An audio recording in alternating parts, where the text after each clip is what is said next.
নমস্কার বন্ধুরা, হেসেলের সাতকাহনে স্বাগত। আজকে আবার চলে এসেছি একটা অন্যরকম রান্না নিয়ে। তো বাজারে এখন ফুলকপিতে ছেয়ে গেছে, আর শীতকাল মানেই ফুলকপি। আর সেই ফুলকপির টাটকা টাটকার পাতাগুলো দেখে মনে হলো এগুলো না ফেলে দিয়ে এগুলো থেকে একটা রেসিপি বানানো যাক। তো সেই পাতাগুলোকে আমি ভালো করে প্রথমে ধুয়ে নিয়েছিলাম। তারপর তার মাঝখানে শিরাটাকে ফেলে দিয়ে, মানে যেটা শক্ত ডাঁট সেটা ফেলে দিয়ে বাকি পাতাগুলোকে নিয়ে ভালো করে একদম মিহি করে কুচিয়ে নিয়েছি।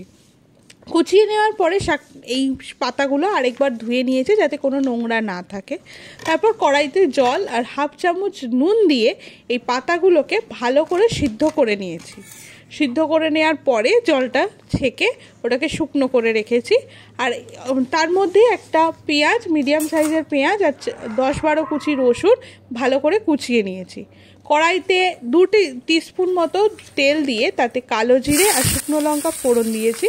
দেওয়ার পরে ওই পেঁয়াজ কুচি আর রসুন কুচিগুলোকে দিয়ে ভালো করে ভাজা ভাজা মতো করে নিতে হবে।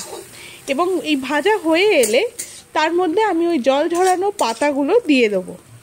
জল ঝরানো পাতাগুলো দেওয়ার পরে সেই পেঁয়াজের সাথে রসুনের সাথে তাকে ভালো করে নাড়াচাড়া করে মিক্সড করে নিতে হবে।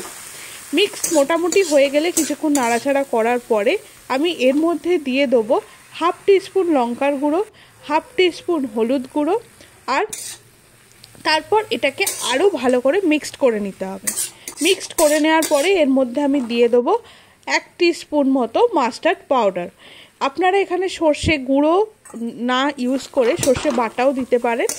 আমি এখানে সর্ষে গুঁড়ো দিয়ে করেছি যাতে এটা ভালো ভাজা ভাজা হয়।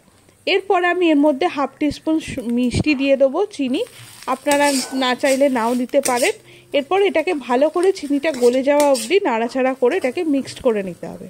মিক্সড হয়ে গেলেই রেডি হয়ে গেল আমার ফুলকপির পাতার চচ্চড়ি। এটা শুকনো ভাতে খেতে ভীষণ ভালো লাগবে, আপনারা ট্রাই করতে পারেন।